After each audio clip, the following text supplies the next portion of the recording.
Hey, welcome in, everybody. It's the Rays Rewind podcast. Guess what? We're in first place. Turn up your volume.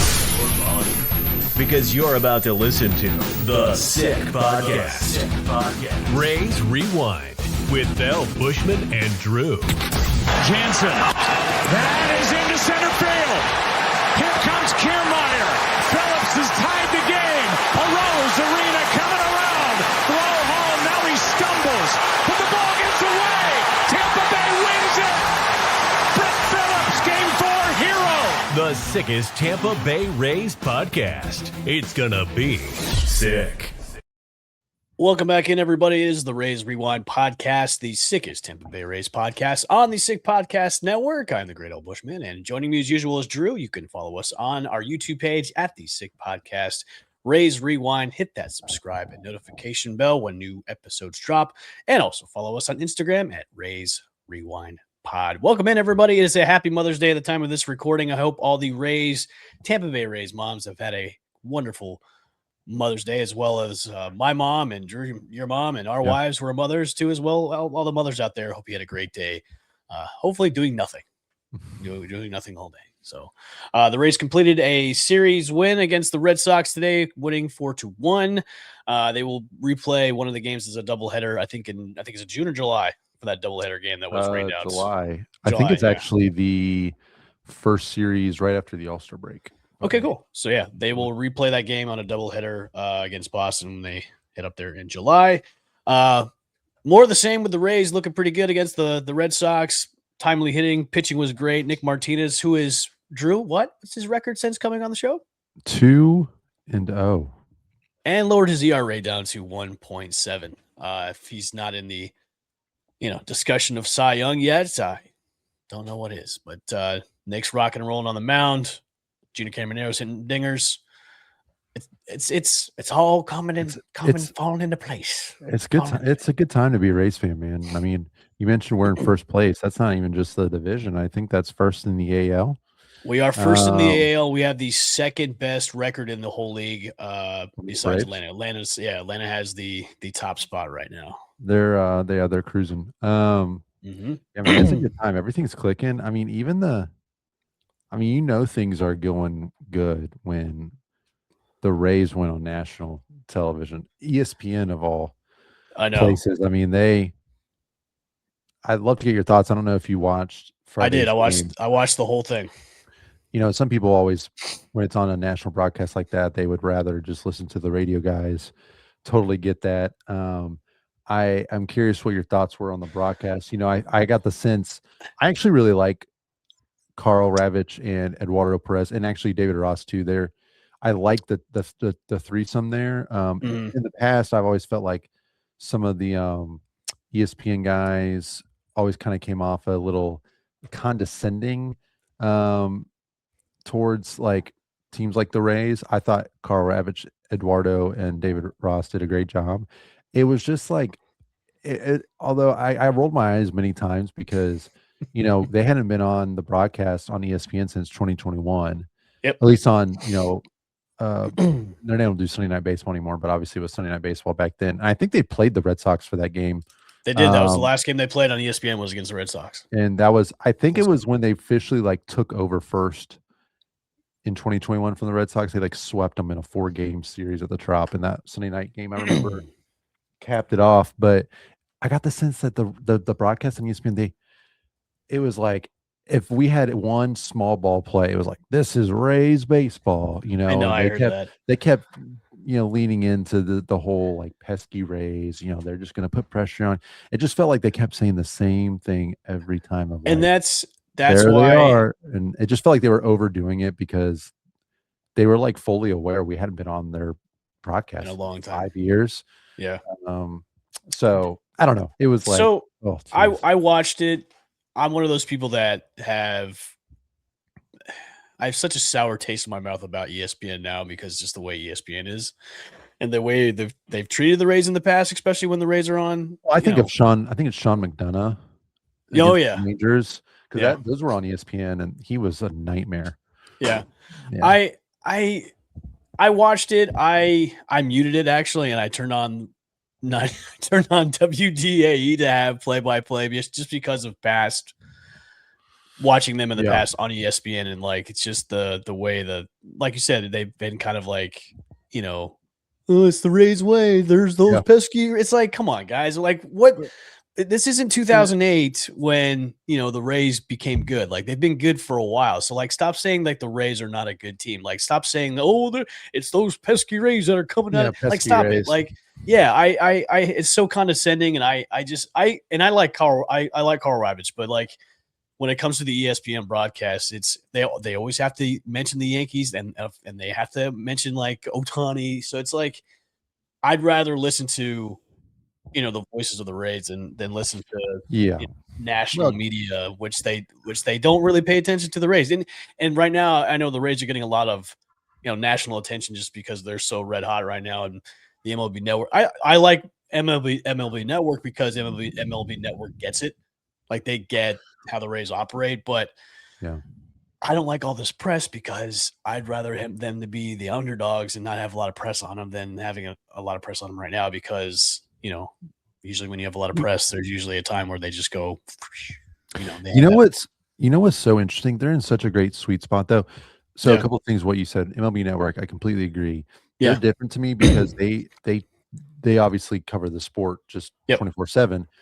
And ESPN baseball is kind of outside of like the Yankees and Dodgers, as you mentioned, like kind of an afterthought. They're obviously huge into basketball, and like, so it's like when the Rays do get mentioned, it feels like their personalities just kind of fall back into like the same lazy analysis about the Rays, that they're small market, pesky, all that stuff. So it's where frustration, general eye rolls come from. MLB Network gets it where they'll say some of the same things, but like, you got a guy like Mark DeRosa who said on the other broadcast the other day that Caminero, Yandy, and Jonathan Ronda would hit in the middle of the order for almost pretty much any baseball team. Yeah, I think it was DeRosa that said too, they're like one of the best 1-2-3 punches out there right now. Just the realization of like, they do all these things well that like make them tough and make them quote unquote pesky, but they're not just pesky. Like, they have 3 really, really talented hitters that are, one's leading the American. Well, I don't know if he is now, but like, was leading the American League in RBIs as of the beginning of this series in Boston. You got Yandy, who's won a batting title a few years ago, who's still at the top of the league in batting. And congrats on the 1,000. 1,000. I completely said and 1,000 hit. 1,000. Yeah, that was awesome. I kind of hate that it happened on ESPN, but I know. And then Junior's obviously Junior, and he's not leading the league in homers, but he's pretty close to it, and he's 22 years old. But the thing I like the most though, Drew, is they won on the national stage, and they won they won a 8-4 exact perfect game, other than errors, some of the errors, and But when they settled in and everything, and then won 8-4. Like that to me kind of it brings a big smile on my face, because look, you're showing off on the national stage where probably millions of people are watching. I mean, obviously the Red Sox have a big draw, but like, there's a big draw down here. But like, when you can win on a national stage like that and win a significant like 8-4, that's a significant score, and show a lot of people like, hey, this team is for real. Like, they can win on a national stage like that. That shows them that, to me, that shows a lot. And when Junior hit that laser, you could hear that. I mean, you could hear that back in Tampa. It was so loud. So I was happy that happened on ESPN. I'd rather have them do that, and then because it kind of just shows that ESPN, like, hey man, we're not pesky. Yeah. Well, if you had to draw up, they're going to be on national TV against the Red Sox in Fenway. Obviously, it's a big game regardless. But if you had to draw up a game for them to like how they would win. If on a national televised game like that, it's hard. It really is very close to what happened, right? Like, other than maybe, like you said, Taylor made like almost 2 errors on one play essentially, which doesn't ever happen. They had that sloppy inning that kind of helped the Red Sox tie it up, I think, in the third. Like, other than that one inning, you pretty much, because you had small ball, right? You had the small ball Rays with the bunting and Cedric dropping down a bunt. Scoring a run like that, they hit the ball the other way, they stole bases, like they were putting pressure, like that whole thing that they've embraced this year, that happened. You had Chandler come off the bench, get a clutch 2 RBI hit there with bases loaded. You should have seen the praise on Twitter for Cash. Oh, Like when wow, when he made that move to bring in Simpson and it worked, like yeah, people are just like, good. dude, He Cash should. is like People Cash can't is just out hate on cashing him. everybody. Yeah. Good. And like I tweeted out, like, look, Cash is playing chess while all y'all are playing checkers right now. Well, and you love the situation because Chandler's such a Yeah. great contact guy. I think there was one out, maybe Mhm. zero. I can't remember. I think it was one. I think it was one out. Yeah, and Yeah. so like you feel okay. I forget who he pinch hit for. It was Fortes, maybe. Or no, it was somebody. I don't remember. And like he's a contact hitter. He's not going to strike out rarely, and he's going to probably beat out every ground up ball double play. Yep. So you feel pretty good that like, hey, he's going to put the ball in play, and more than likely, one run's going to score. I want to ask you after that play happened, and I kind of Yeah. thought about this. I was like, maybe I gotta ask Drew this. I know we're only in May. Has this been the best managerial job Cash has done so far? Yeah, I mean, Okay. I think it was the last year. I felt like every button he pushed last year just blew up in his face. Mhm. And part of that was the bullpen just sucking. But I mean, he's made some great calls in the last few weeks, especially. It feels like every reliever he's brought in has shut the door. Kevin Kelly gets a shout out there. He's been awesome. Clevenger's been great coming back. Yeah, I mean, you think about back in Cleveland, he takes Junior out in the 8th, with no outs to pinch run Palacios. He steals and then gets knocked in that same at bat, like that, and that worked out to a T where Junior spot didn't come up again. It didn't matter, and they won that game. You don't know what's going to happen if they go to extras, but they won that game because of Cash's managerial decision right there. And he just that call with Chandler, just paid off. And like that win on Thursday was probably, outside of maybe the Yankees series, I would say probably my favorite win of the whole season so far, just because, Mine too. like I said, you just had everything clicking. Everything you'd want to have happen on a nationally televised win for the Rays happened. The pitching, like I said, outside of that inning, shut down. The bullpen was filthy. You had Chandler coming up clutch with that hit, then getting to show off his speed. Almost, I mean, if he didn't have to slow up for Ben Williamson in front of him, could have potentially tried for an inside the park home run. Yeah. So he got to show off his speed and like show what a game-changing player he is. And then Junior just going like, I mean, a line, like a laser 450 dead center, just they made the most of their one nationally televised game on ESPN for the year, probably. And it brought a big smile to my face. So just where was I at? I had to rush home. I had to rush home to get there because I think I was out with my kids, and I was like, I gotta be home to watch this game. Yeah, this is their one time being on ESPN. I'm glad I watched it, but like just to show out like that on the national stage is so good, and the way they did was great. I think the whole series as a whole. I mean, obviously the one game they lost was early was filthy. Yeah, but overall, I mean, the way they're playing right now, everything is just locked in and just going so well, even with the injuries that they have. And I thought Gavin Lux was going to be up this past weekend too, but he did not come up. So, yeah, I wonder if that's part of because they ended up not facing a righty. Yeah, the Red Sox just have. I've never seen a team with so many left-handed pitchers. So I think part of it was probably like, why would we bring him up if he's not going to start? I mean, you knew he wouldn't start against a lefty because they were supposed to face Bayo today had they played yesterday. So, well, the question is now who's going to be sent down if Lux comes back? I think it's got to be. I think it's going to be Palacios. I mean, yeah. I don't know who else you'd send down. It's certainly not going to be Taylor Walls. It's not going to be Ben Williamson. No, Ben Williamson is just doing so much right now. You can't. Yeah, he's been great. So. Palacios has an option, I believe, so it just feels like it's the easy call. And again, he was going to be on the AAA. You can't send down Walls now because of that fantastic play he had over the series too. That one, that you didn't see that one. Which one? Yeah, I think it was like the behind. It was the behind the backer, and he pretty much threw from his knees. I think it was against the Red Sox. Oh no! He had one against the Blue Jays. Yeah, well, maybe it was against. It was like the first play of the game. Yeah. So even though his bat stinks, though. Walls isn't going anywhere. I know. He's firmly entrenched as a starter. And honestly, like with what we've gotten out of him thus far, I mean, I'm fine. Like I know. he's great. You can put him in every day as if he keeps playing like this. I He's think doing the great Rays have a defensively. good problem. They have their depth that's there for the positional players. It's a good problem to have.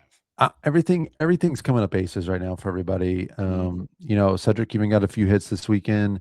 I was a little frustrated because I would imagine probably his biggest supporter, which isn't saying a lot because everybody no one likes him right now. But I feel like I've been the one that's been saying just you got to keep him in there. Like he's not going anywhere. He's the veteran. He's the one they signed. And he came up with some good hits this weekend, but the lack of communication on Thursday, it wasn't an error. They called it a hit, but that ball Jaron Duran hit, like it's like when Taylor, it's like Cedric, you can't be hurting us in the field because That's what you were pretty much brought in. that's the one area where it's like, yeah, listen, the bat's been struggling. He's got some things to figure out, and you think it's going to come around at some point, but the field. Well, how long? So during this whole run, this whole past week, and especially this weekend, was okay. How aggressive could they, if they keep playing like they are, if they keep rolling like they are towards the trade deadline, how aggressive are they going to be? I think Neander even popped up on, I think it was either, I think it was on T-Kraz's show and saying, hey, we will probably be pretty aggressive at the deadline if we're still playing like this. So and then Twitter exploded like, okay, who could they go after? And I threw out one of those Hail Marys. Hey, they can go after Mike Trout. They can just, pony up a few prospects. They've got enough in the farm. They can just get Mike Trout and see if he wants to drop the whole trade clause, and if he wants to play on the turf at the drop. And then Byron Buxton name was thrown out there, but he has a no trade clause. I hope they are pretty aggressive at the deadline if they're still playing like this and whatnot. But I think at that deadline, it's okay. How, what's the area that you're going to go trade for? Is it center field? Is it the big bat that you need to be in that lineup? So, I mean, I want to ask you because how short is Cedric's leash now? We're going into mid-May and he's still batting below 200. Yeah, I mean, I just think that you're going to give him at least through into June. If I was, as long as the fielding is good, if the fielding is solid in center, he will continue to play against right-handed pitching. It is what it is. They've been winning plenty, and he has contributed hardly anything offensively, except for the Trop's first home run back. Let's not forget that he had the first homer at the Trop this year. That's true. That's true. And that was big to get us back even with the Cubs. And then he had the big go-ahead homer against the Pirates in that marathon game that had the rain delay. So he's had some timely hitting for the team and contributed directly to 2 big wins for us. However, as long as the fielding stays consistent, I'm telling you, they're not going to abandon ship to play DeLuca every day against right-handed pitching because he simply is not nearly as good against right-handed pitching. And he's been as good this year because they continue to put him in positions where he is most successful. Okay. So that being said, again, assuming that his fielding is maintained, because again, it's like, okay, if you're not going to give us good fielding, then we really got to start thinking about what to do. Certainly, Jacob Melton's still some time away from and then he's going to have to get ramped up in AAA and show that he can actually not strike out half the time. I'd rather have him not come up now because he's not ready yet. Right. So, it's not like he's knocking down the door. Right. So the only other thing would be an external ad, like be a trade. Yep. So I really think that wouldn't happen until, All-Star break, trade deadline season. The Rays like to get a little, like with Nelson Cruz, they got a little preemptive on that one. They, so they might make a move earlier than others. So I think if they were to make a move right now, for me, if they were going to make a move preemptively, I would say they should go target. Trade. Well, I would say go target starting pitching. Go get yourself another big arm. You know what I mean? Because that for me, I wouldn't say it's a glaring issue, but it's a spot that we need more depth on. Is that because we've had Always. Pep's out for the year. We don't Right. know when Matz is coming back, and we're converting relievers into starters now. I mean, Griffin Jacks pitched. Yeah, he pitched great the other day, but Schultz pitched well. yeah. But still, if I was the Rays, I would say, okay, we're fielding offers. We're going to be aggressive at this preemptively. We're going to probably target like a big starting pitcher. Why don't we do that? Since that's kind of like a glaring need right now, is starting pitching instead of center field. You know what I mean? I really, and I have no reason to believe. I mean, I don't have any hard, I don't have sources on this by any stretch. It's just a gut feeling. I think Carson Williams gets moved this summer. Really? I think so. I think only because the Rays are so comfortable with Taylor at shortstop, and they've got him under control through next year if they want. And I think probably even a year after that, because of arbitration, they just have his extension or whatever through next season. Personally, and I just think that, Carson's not exactly crushed it in AAA. This might be our clip of the week. I think it's just a hunch. It's just a hunch that they could still sell somewhat high on Carson in a deadline deal or in a trade package, where if you're talking about adding meaningful pieces that's really, what I'd be meaning. It'd be okay right. if it presents itself to where if Carson is like almost a centerpiece to bring in somebody that's going to help out in the rotation, then I would say, okay, we're good. Yeah, I'm okay with about it. Like, they have the second pick in the draft this year. So you're pretty much guaranteed that they're going to get Rock. I know you're talking about. I can't remember his last I heard he name. was going number 1 though. Well, yeah. The Keith Law at the Athletic had him going number 2. They had the White Sox taking the high school shortstop Grady Emerson. So you're looking at the Rays though, guaranteed. I mean, unless they just go with the catcher from Georgia Tech, which I don't know. I don't think they'll do that. But no, we got Bodine, man. We got Bodine. He's a stud. We got Bodine. But like, you've got them. They're going to get a bona fide stud at shortstop. Rock whether it's the college stud or the high school player who a lot of people think his ceiling is higher than Rock's. It's just that obviously Rock's proven it at a higher level already. So you're going to have that guy in the system, whichever one they choose. So you're going to have a guy behind Carson that you would think has a higher ceiling, even more higher than Carson.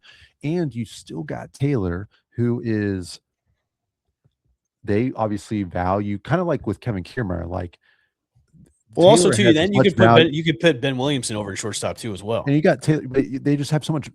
They value Taylor so much that, like, I really think it would be hard for them to displace Taylor for Carson unless it was just like, and Carson just has not proven that. So that's why my theory of Carson being moved this summer, because it aligns with, if the Rays are going to add, it's because they think they have a chance to win in the division, right? We always know that's like there, because then that means a first round bye probably, and just their percentage chance of getting to a playoff run is much greater at that point than if they snuck in at the wild card. And so you talk about positions like where they could add. I think center field makes a lot of sense, especially if Cedric's not, even if he's playing his best, like, I still think it would be a position that you could still add. I would love to add to that, because with him right now, it's just the offense isn't there. I mean, right. But even if he's playing his best, even if he's average at offense, give me a guy that's a 250 or 260 hitter, but is like average at center field, but like the offense is still there. Like, I'd rather have somebody like that. I just think you would still look at, like, oh yeah, we could use a good center fielder still, and Cedric could still be a depth piece, right? And then you're looking at right field, like DeLuca or Fraley or whatever. I don't know what that looks like, but you definitely think like outfielder, center field. I don't think, Mike Trout's not coming to Tampa. I know I know. But it's a pipe dream. Like, I know. I want it to happen, but I know it's not going to happen. I would think Byron Buxton would make more sense than Mike. He's already said no. He won't waive the trade clause, which is fine. Then that's fine. And honestly, I have no idea who else would be out there. Personally, I think Ceddanne Rafaela. I've said this for a year and a half now. I don't know. I don't know how Red Sox fans feel about him. He always plays so well against the Rays that I think I'm slanted in that whenever we play the Red Sox, he just always seems to play really well. So I have this very elevated opinion of him that he's just such a great fielder. And like, I think that the potential is there with the speed and the power. He just swings and misses a lot. But like, I don't know. I haven't really said no look at center field options. I think center field's a position for sure you could add. And then, yeah, starting pitching. You look at all the other positions around the diamond. I mean, catcher, I think Rays fans. We're doing pretty good as catchers, man. Well, I mean, I think Rays fans, I'm shocked to say this. I think I would be fine with Fortes and Fiducia. Me too. Fortes has been great. And I mean, unless you could truly get like a big time catcher, which I don't think I don't think I don't know who that would be. I don't think there's anybody available right now. Yeah, I don't know who that would be because it's such a valued position. I don't think there's going to be a team out there. Right. So I just tend to think that like you're good there. Obviously, first is covered, second's covered. We don't know what Gavin Lux is going to look like. I mean, and I know Williamson has been great, but like Lux is going to get run here when he comes back for sure. And maybe second could be a position where we upgrade a little bit too, because Williamson, you can put him wherever. No one's starting over Taylor. I don't care. I mean, they're not gonna address shortstop because they want Taylor in the field, and juniors. So, yeah, I think center field and then starting pitching. Is always. I love the trade deadline, man.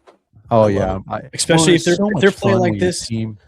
If they're playing like this up into the trade deadline where they're rolling and they're still in first, or if they're like still hanging around in second, like especially when if Neander's saying this now where he said they're going to be aggressive, that makes me gets me giddy. Someone at WDAE, I don't know if it was Aaron Jacobson or if it was T-Kraz. I think it was Aaron Jacobson. I didn't listen to it because wait, are you talking about the Yandy Diaz trade for Alvarez? That was Nick Wise. Oh, Nick Wise, because he did a couple of them. He did I think a trade that for the Bolts and I think another one for the Bucks, but he did one for the Rays where the Rays would trade Yandy Diaz for Yordan Alvarez. No. I mean, yeah, Yordan's an objectively better player than Yandy, but no. Why would we trade one DH for another DH? Right. I would say trade for Alvarez, but package something else. Well, he might be available. He might be available. Yeah, no. I thought about this the other day because I'm a psycho, but I was like, that wouldn't make any sense. It logistically wouldn't make sense because how Nick likes to ruffle people's feathers. I get it. I get it. But like, we have to think about because people are going to start throwing names around. Mm-hmm. Seriously, and I mean, yeah, I guess if you trade Yandy, that would solve your DH problem, but I don't think the Rays would trade Yandy on their way to a division title. That would be the dumbest move ever because that rocks the boat. That rocks the boat with the chemistry of the team. No. So anyone that's going to throw out Yordan without trading Yandy, just think about this. Yordan doesn't play in the field very often, right? So he would have to DH. So if he DHs and you need him to DH most of the time, that means Yandy's out of a DH job. So Yandy's in the field. Well, you can't put him. You got to put him at first. So now where do you put Aranda? Right. So then you got to put Aranda at second again, which he's not played second in how long? Played first today. Yeah. And so like he did good too. Where do you put Yordan? And then it's like, okay, well, we can put him in the outfield. All right, great. So you're going to put him in left field. So now where are you putting Chandler? I mean, it wouldn't work with the construction. So I just don't want Rays fans to get all excited about pie in the sky. I mean, we have a tendency to get real, as most fans do with their teams, but I've let myself get carried away. I thought that one season when Scherzer got traded to the Dodgers, I was convinced the Rays were going to get Max Scherzer at the deadline.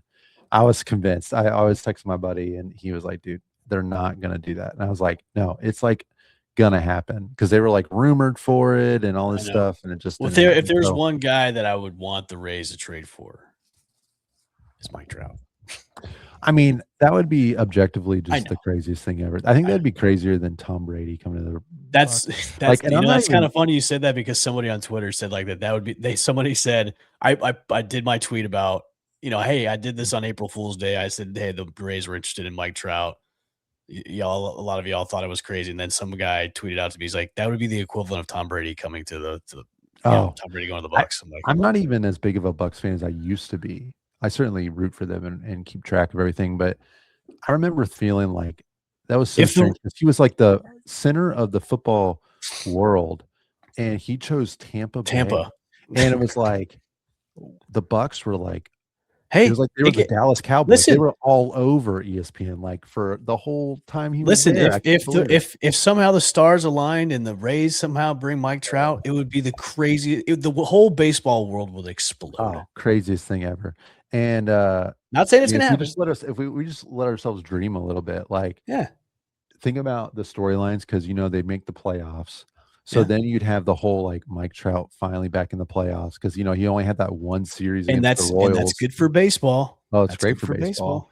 And it would be insane. Listen, I'm just saying. I know. It's a pipe dream, though, right? It's a pipe dream, but crazier things have happened. The reality is the Phillies would never let anyone get him besides them because of the whole hometown. He's a big Philly guy. He's been one of the names that's been floated around a lot lately because the Angels stink, and like a lot of people are saying it should be time for Mike to get traded to somebody that he's going to win a championship with because his window is obviously closing because of his I think eventually he's going to feel that pressure and eventually, assuming that they continue to be who they are for the rest of his career, eventually he will say, you know what, let's. Yeah, but if he gets to the point where he's too old, then nobody's going to want him. Yeah, he gets to always DH. I think that eventually there's going to be a point where he's going to want out because he's like, I know he was loyal. He was so loyal to them and like really wanted to make it work. And it's just, look, he had his opportunity to get to, I think, sign with the Phillies, and he just stayed in the Angels. So. But yeah, I think center field, starting pitching. Obviously, you can always have more starting pitching. And then bullpen could always have some more bullpen.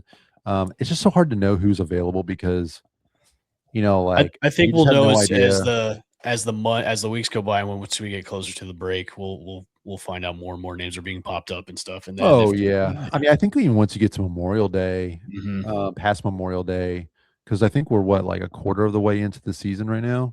Yep. I think once you get past Memorial Day, you'll start seeing some separation. I mean, even as bad as the Red Sox have played, they're like 2 games out of a wild card spot, technically. So it's like, I mean, everybody for the most part is still in it on the American League side. So it's so hard to know who would even be available. Right. But yeah, those are fun names to think about at center field. I do think it is, like you said, the trade deadline is so exciting. And it's like Christmas time when your team's in it, and yeah, man, it's gonna be fun. It's been so great. I mean, I know that we were a little more optimistic on the team, as we before the season should have been. I mean, I think in the offseason, the way things were going, look, nobody thought it was going to be like this so far. No, nobody. I think that we were on it with like. One, I always say, I always get optimistic for the season, but you start thinking about how they could be good.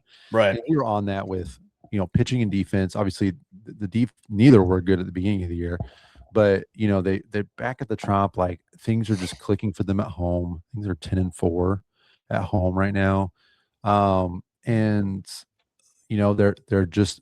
they're doing all the other things right offensively, all the little things. And then, the big guys have stepped up. Juniors, I mean, people were worried he hadn't hit a home run 8 games in the season, and now he's at 11. And he really hasn't even delivered with runners in scoring position that well this year. Yeah. So he's still got plenty of room to contribute that we haven't seen yet. And, Jonathan Aranda's at the top of the league in RBIs. Yandy's hitting great. Chandler's getting on base and causing havoc. Like, all the big guys are doing their thing, and then all the role players, mainly, Williamson, especially. Fraley's had some big hits. Fortes has been great. Like, they threw a guy out today. I couldn't believe it. Yeah, saw that. Or was that yesterday? I don't know. No, it's today. It's today. Okay. Yeah, and so I just, and the pitching's been just incredible. I know they had the Mats injury and Pepio's not coming back, which is a blow, but like, everything's just turned up so well for them that, I think when we talked about their path to victory this season, this is a lot of what we envisioned. It's just they've everything's done it clicking so into place well. like it Everything's should clicking, be. and then nothing. They've been so timely with their winning though, because none of the other teams outside of the Yankees Yep. have played well. So this is what you do, which is when you get win. hot and you're winning, you want to make sure it's coinciding with the time your rivals are playing poorly, especially in the division. And so the fact that they've been able to create so much separation is awesome, because you know that there's going to be a time some tough probably times. in June, maybe before the break. Yeah, like they're going to It's hit gonna us. happen. They're going to hit a slump, and you just want to make sure that you have as much space in between as your opponents as possible when that happens. So, I mean, what are they like? What's their American League record right now? It's like 17 and 20. Overall, I think it's like 17-2, 17-3. because they lost one to Minnesota and one to no, they've lost. Yeah, one to Minnesota. They've lost 3. They lost one to Minnesota, one to Cleveland, and one to One Boston. the rest. Yeah, So they're like 17 or 18-3. Yeah. And against the American League, and then they've lost one game in their division. They're 8-1 in their division. Like, you just can't draw up. I mean, this is a better start. I don't know what the record. I think this is the best. I think this is the best start they've ever had. Because they went. It's got to be. Because in 2023, they obviously got off to 13 in a row. Yep. And then I can't remember how many. I wonder what their record. Can you look that up? What was their record?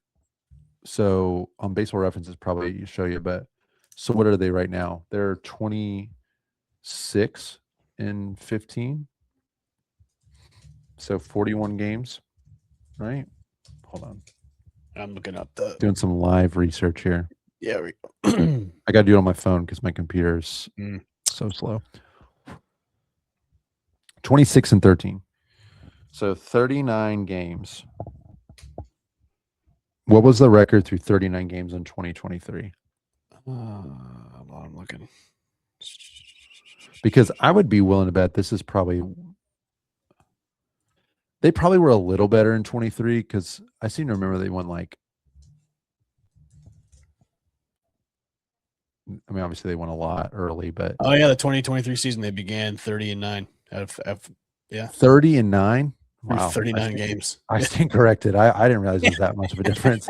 I don't know why. I was like, man, I know they got off to a slow start this year, but through 39 games they were 30-9 in 2023. So that's the best. Wow. Okay, I don't know anything. So that was a lot better, but.